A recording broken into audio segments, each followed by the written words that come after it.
Welcome back to another episode of Thinking That Matters. I am here with my colleague and my friend, Chad Rothermich, and we have been able to do quite a few projects together. But let me tell you, I'm excited for you to get to hear from him. So, Chad, I don't want to take anything away. I want you to give them the overview because you have a very broad, vast, deep business background. Yeah. So please share with our audience. Yeah, absolutely. If we're talking about like business and professional, I would say I started my sales career in like fourth grade, crushing it with wrapping paper. I was going to destroy the competition, and I did. High five, yes, high five. 100%. Fourth grade win, fourth grade win. Absolutely. It was also really split, in the amount that I was exposed to at a young age in a variety of things, because my mom was a theater teacher and my dad was a coach and athletic director. So I got to see athletes, high school kids in lots of different directions, theater. So it just kind of made me think really broadly at a young age. So intended to go to school for veterinary medicine and realized that was not a great business plan when I was in it. Spent 2 years following vets at school, and our country has a giant need for large animal vets, which I did not enjoy that work at all, and no small animal vets. So that business mind was like, well, that's not a sound business plan. No matter how much I like it, that doesn't make sense. So completed out my degree, and in the course of when I made that decision, I wasn't going to be a vet any longer. I found this crazy book selling thing as a college kid, so I could go to a different part of the country and sell books door to door to families all summer long, and potentially make a lot of income, potentially make no income, and that sounded vastly intriguing to me. I love it. So I was like, sign me up, let's do that, and that turned actually into the next career move. So did well at that, started training other college students to do this, became a recruiter, built a group out of that, a team out of that. And throughout that, I was kind of always rearranging my goals. What do I want most? Do I want to just continue to sell? Do I love building these teams? And I hit a lot of those benchmarks and realized I don't want necessarily this as a long-term career. Didn't want that as a lifestyle. So let's look for something else. And then I co-founded a construction company with a buddy of mine. I knew a lot about business at that point and a little about construction. He knew a lot about construction. So you all were. A little bit about business. So we were able to build that up. And that was a really fun project to just build from scratch. Really fun, really challenging. We did really well. And then I realized through the course of that, like I'd reached all of the goals in mind that I wanted with this, and realized that's not necessarily, again, the life that I want long term. I love building things. I don't want to do that construction-wise long term. So I had him buy me out of that. And then I went and returned to this Southwestern company for one of our sister companies for life and supplemental insurance sales. Loved the culture, loved the people. Did not like the conversation as much as I thought I would. So believed in the products, believed in the everything. And I was like, I just don't like talking about this. And if you are attempting to build a business or in sales, it's very challenging if you your don't want to talk job about is to talk about it. That's so I was right. like, that's kind of the end of that chapter. So moved then into, I'm a car guy, so moved into the automotive, focusing on like finance and warranty side of things at F&I. Learned a lot about numbers and math there, and it was really intriguing. I am not an accountant, don't want to be, but I learned a lot and added to myself. And I was like, okay, so that I've succeeded, what's next? And then started searching for, am I going to build something from the ground up? Am I going to join something? Joined a couple other companies trying to find a right fit, and then took a hard right-hand turn into industrial manufacturing management. So ran a 24/7 feed mill operation for one of the largest pork producers in the country. Wow. It was actually a monumental challenge, and I wanted to know, can I actually do this? Did very, very well. Led our mill to be the number one 3 years in a row. And And I still felt a calling of like, where am I putting all this effort and energy, and found coaching. So I absolutely adore that. So I get to work with lots of different business people. I get to build knowledge of tons of different business avenues. I get to coach them in mindset, skill, and systems. And then I loved coaching so much that I was like, you know what, I just want to start building our entire coaching program. So I've also split that and started, I do all of the training for our coaching program. This is the guy who trained me from the very beginning. So, yes, and that was during COVID when everything had to be virtual. That was a pivot. That was a Yeah. hard one because I started 4 years prior to that, so I was used to face everything. That was a challenge. We met that really well. But Yeah, you did. Yeah, because here I am. Yeah. Almost 4 years later. Okay, so I heard some themes in you sharing about your background. There were a couple of things that you brought out. One, I like how you said because of your mom being in theater, your dad being in coach, you learned to think broadly at a young age. I believe. It sounds like just from your career history, you've had a broad and diverse background or experience.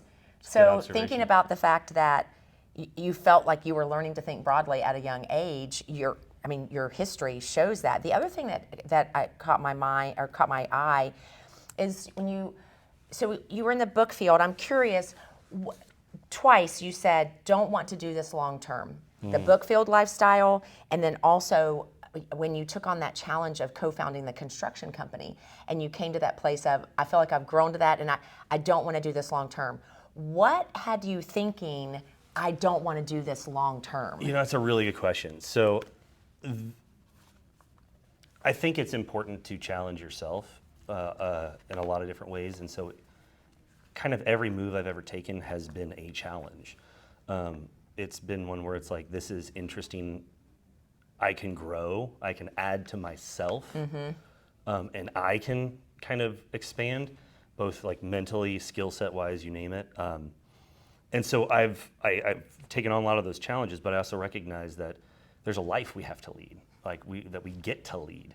And so a lot of times I think people can get too focused on what life do I want to lead, and we'll worry about the job later. But that's a giant portion of your life. And if you want to have a fulfilling life, you need to have something that you are interested in, at the very least. Yeah. I would say passionate's even better, because so much of your time is going to be spent in that. So it's in meeting those challenges, it became, do I want to do this day in, day out? What is my personal life going to look like? What is my fulfillment going to look like?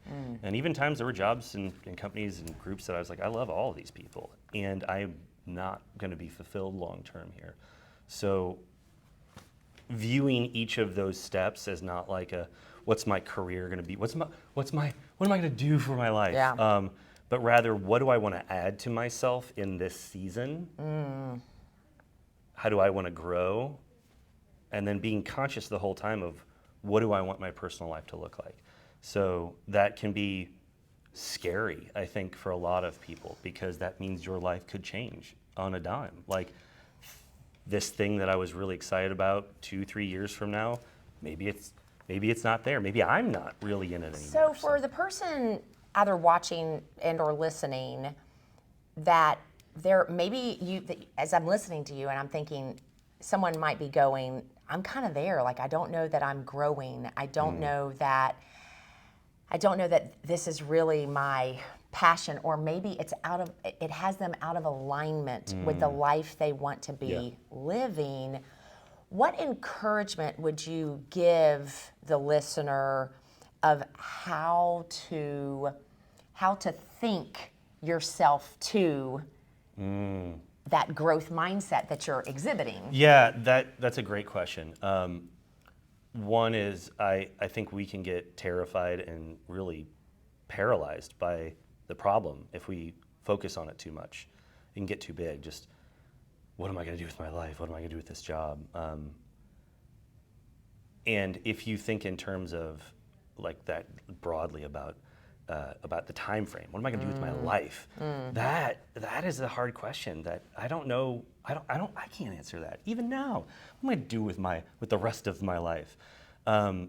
So I'd encourage you to think in terms of like shorter time frames, but really like, this is going to be weird, but I'm a builder, so of course as a kid I loved Legos.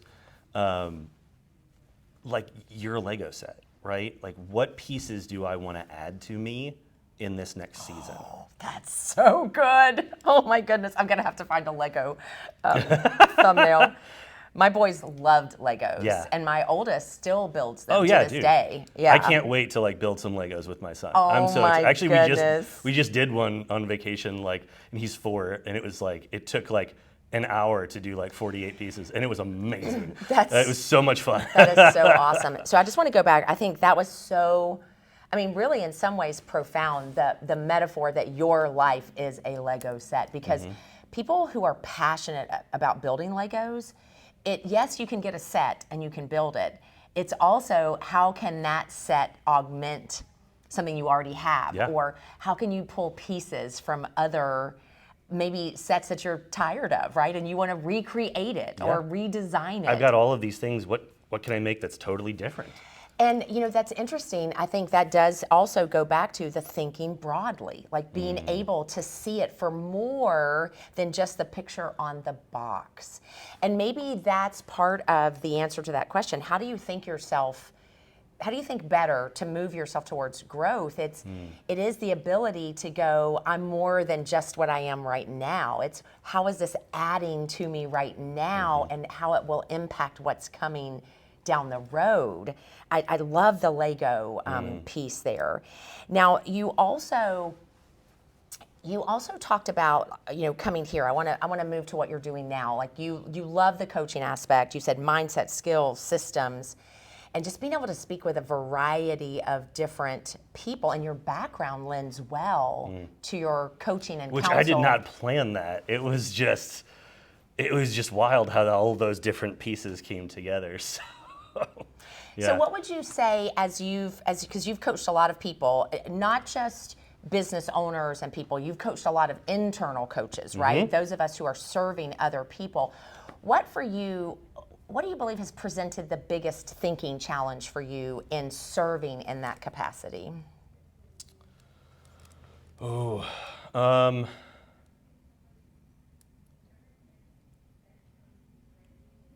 that's a really good question.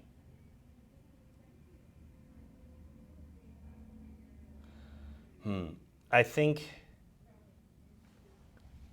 the biggest challenge for any of our incoming coaches, for working with any different industries and all that, is keeping our own minds curious. It's kind of natural to form judgments, I think. And somewhat like biologically we have to, right? Like, if I walk that way, is a lion going to eat me? I should go this way, right? Like, survival can be like dependent upon it. But if we can suspend judgments for a while and truly just be curious about the humans around us, the businesses, the challenges, the opportunities, it frees you up to really learn and see things that you otherwise might not have.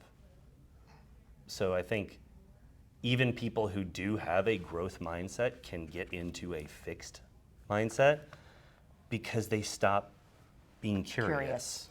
That's interesting, yes, because I mean, I would consider my own self to really love growth, but I think you're spot on there that if we're not careful, if we fail to be curious or to remain curious or to cultivate curiosity, then we can find ourselves really complacent in our interactions with people. I think it's the difference between surface level conversation and depth of conversation. Because when we're curious, we're asking different questions.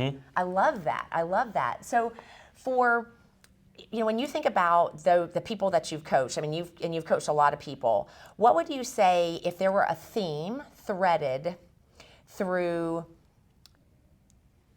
all of the individuals, right, of limiting belief or a thinking challenge, how might you characterize that?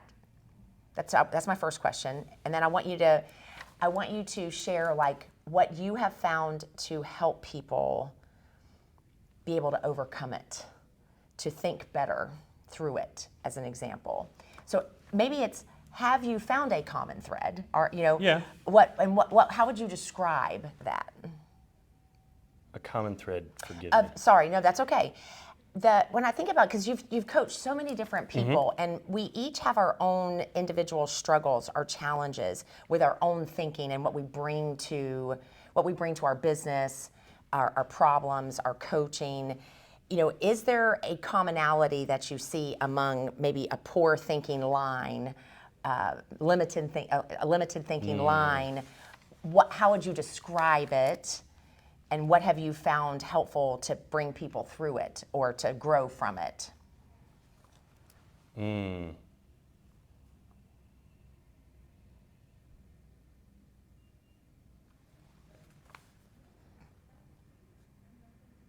That's a really good question.